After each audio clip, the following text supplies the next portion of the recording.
Right now at 6, from fighting fires to federal custody. This was never about public safety. The local immigration arrest sparking outrage and new legal action. Plus, a sexual predator convicted of targeting some of the most vulnerable learns his fate. Then, they said there's a no cause clause in our lease agreement, so they don't need to give us a reason. Why some food cart owners at a popular Southeast Portland spot say they're being forced out. And later, and the only way you get through that is by supporting each other. As the friend of a hotshot firefighter injured by a falling tree shares how his buddy is keeping his crew going. Have you seen Portland at all? If you take a look what's happening in Portland, it's, I mean, this has been going on for years. It's just people out of control. They're crazy. We're going to stop that very soon. First at 6, a renewed promise from President Trump to send National Guard troops to the Rose City. Thanks for joining us. I'm David Mulco. The comments came today in the Oval Office as reporters asked the president about his decision to label Antifa a domestic terrorist organization. It also follows his announcement that Memphis and Chicago are the next cities on the list where troops will be deployed to, in his words, curb violence. We have to get rid of a couple of other problems first. We're going to get rid of the problems in Memphis where you can't even walk a block without getting shot. We're going to get rid of the problems in Chicago. Chicago's a great city and we have to save it. Well, in the Northwest, Oregon's governor, Portland's mayor, and many others have repeatedly pushed back on any suggestion of sending in the military. At this point, it is unclear if the president intends to follow through. Meanwhile, when it comes to President Trump's immigration crackdown, lawyers for one of the 2 Oregon firefighters arrested by Border Patrol on the front lines of a wildfire have renewed their push for his immediate release. Celine Stevens is here with that update. So, Celine, what do we know? David, well, his attorneys say that this is the first time they've seen immigration enforcement on the site of an active wildfire response. They say this man, Rigoberto Hernandez, was unlawfully arrested last month, and now they're demanding his immediate release. This was never about public safety. Because if it was, then why would our federal government arrest someone who was sacrificing so much to protect our country? At the end of August, U.S. Border Patrol arrested 2 firefighters battling the Bear Gulch fire in Washington. One of them is 23-year-old Rigoberto Hernandez from Kaiser, and his lawyers say his arrest is unlawful. This violated long-standing Department of Homeland Security policy that prohibits immigration enforcement at disaster response sites. His attorney says federal agents initially kept him hidden from his family and lawyers for more than 48 hours. If CBP can unlawfully detain someone in secret without notice or access to counsel, then no one's due process rights are safe. He applied for legal status in 2018, and it's still pending. Now, lawyers are filing a habeas corpus petition and a motion for a temporary restraining order. We're asking the court to act urgently before considering the full merits of the case and order his release while the case is pending. Hernandez had 1 misdemeanor for speed racing shortly after he turned 18. The Department of Homeland Security wrote in a statement in part in response that, quote, the 2 illegal aliens apprehended were not firefighters. The 2 contracted work crews questioned on the day of their arrests were not even assigned to actively fight the fire. They were there in a support role, cutting logs into firewood. I think this is just yet another example that the administration is pursuing a fully racist, unjustified agenda. They're not making our communities safer. They're actively working to make our communities less safe by removing valued Oregonians and other members of our community. So Jordan Cunnings, who is the legal director at Innovation Law Lab, says they've asked for a hearing to be scheduled as soon as next week, but it's up to the court about when it will actually be scheduled. I reached out to U.S. Immigration and Customs Enforcement for comment on this as well, but they referred back to Customs and Border Protection. David?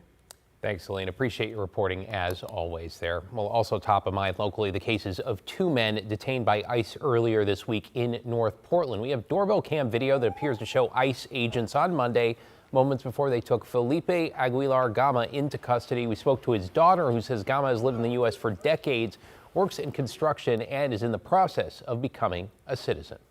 My dad was ready to take out, his ID, and my dad has a real ID, and the guy was, I don't want to see that. I know who you are, and like just yelling at him, and never identified themselves, never said who they were.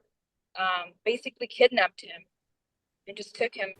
A day later, so Tuesday, ICE agents took another man, Rafael Arreola Caballero, into custody. His daughter told us agents broke his car window and took him to the detention facility in Tacoma.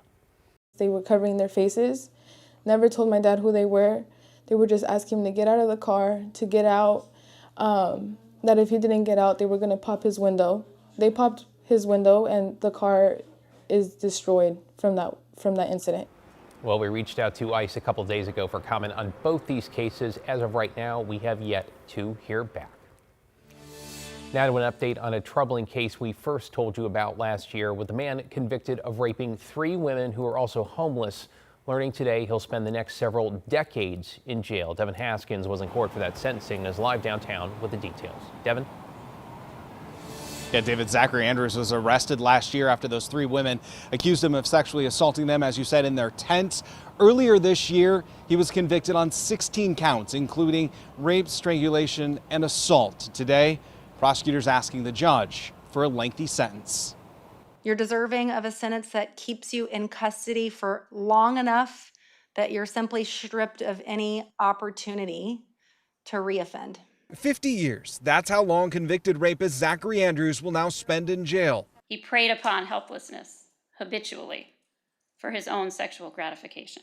Prosecutors calling Andrews a predator. The judge noting his lack of remorse during trial. The testimony that you gave at trial showed a lack of empathy, a lack of compassion. Andrews, for his part, changing his tune at sentencing.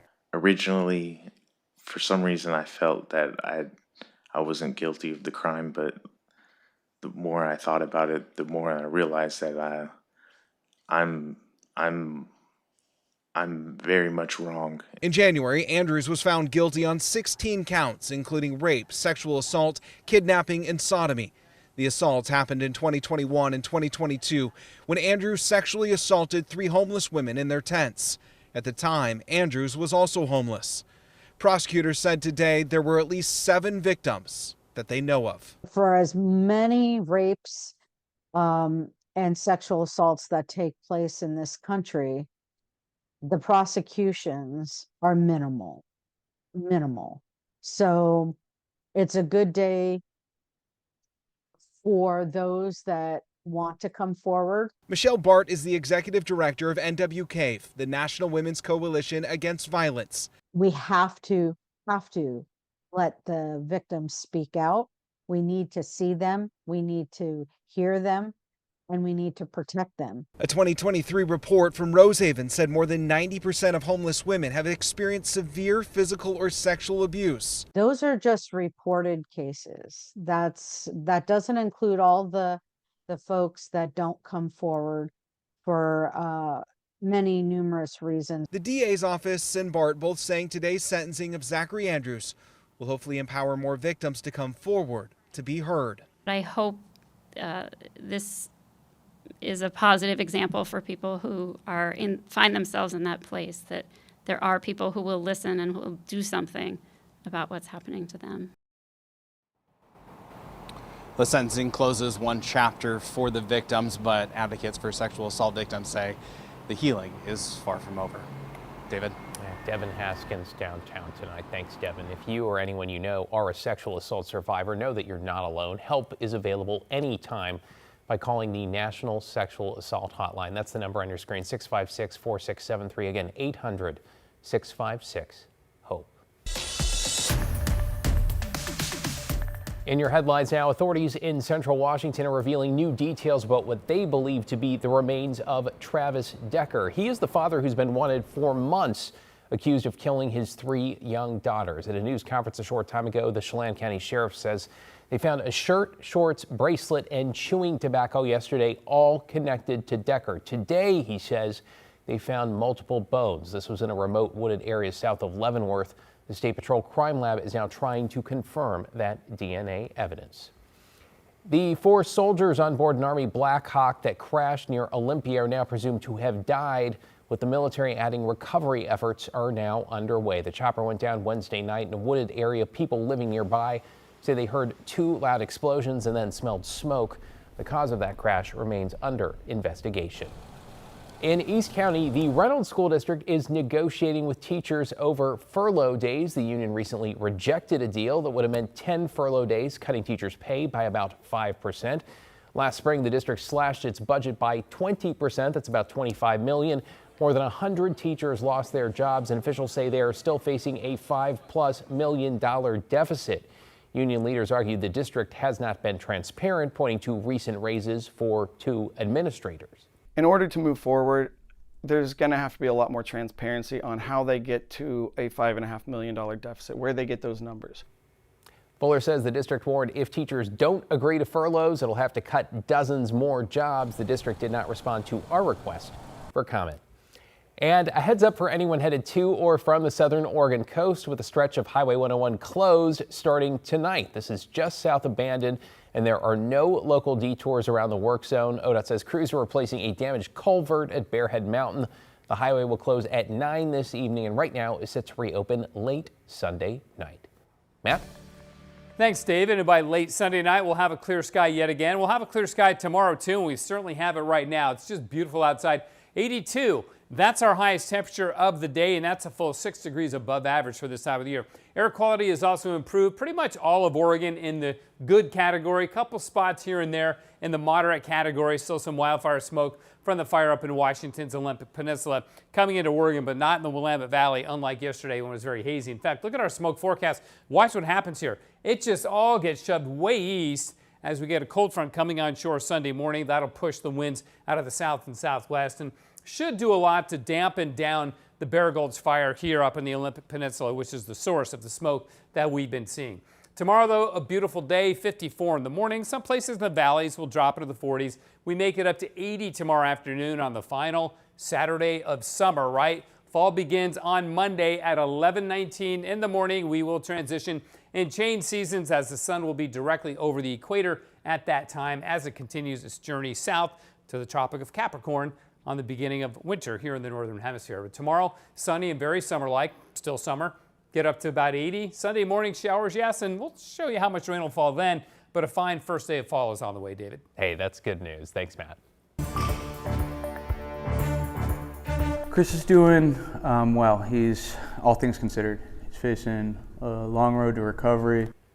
Now at 6, we're hearing from the friend of a hotshot firefighter who was injured in Lane County while battling the immigrant fire. Chris Stash, a member of the Zigzag Hotshots, was working on the blaze September 8th when a tree fell on him, causing serious injuries. His crew stabilized him before he was airlifted to a hospital. His friend Kyle says Chris is conscious and speaking, but will understandably have to sit out the rest of the fire season as he undergoes surgeries and rehab. Though even from the hospital, Kyle says Chris is still keeping the crew going. Being on a hotshot crew is one of the most physically demanding and grueling jobs anyone can have. And the only way you get through that is by supporting each other as much as you possibly can, whether that's, you know, a joke at the right time or a hug if somebody really needs it. And Chris is still a huge part of that. Yeah, it goes both ways, right? A GoFundMe has also been set up to help with Chris Stash's medical expenses.